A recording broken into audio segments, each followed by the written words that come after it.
फुगाबाई शिवायची असेल आणि अशी लेस असेल आणि तुम्हाला असं विचार येत असेल की आपण कशी शिवावं, तर अशा पद्धतीने ती शिवायची. एकदम अगदी छान दिसते, घातल्यानंतर अगदी सुरेख दिसते, अंगावरती एकदम छान असे उठून दिसतात.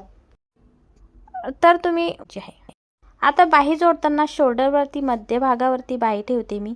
मध्यभागानुसारच मी बाही स्टिच करते. तर समोरच्या बाजूला थोडासा कपडा शिल्लकचा घेत जास्त खेचायचं नाही आणि व्यवस्थितपणे बाही जोडून घ्यायची आहे.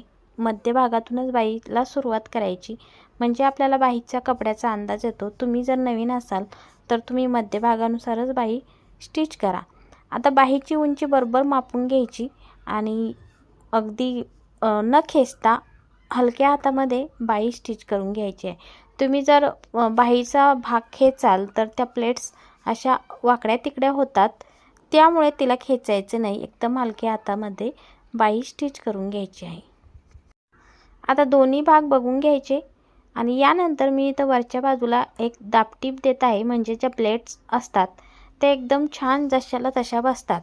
तुम्हाला जर जास्त फुगा हवा नसेल, एकदम छान प्लेन अशा प्लेट्स हवा असेल तर तुम्ही अशा पद्धतीने दाबटीप द्यायची आहे.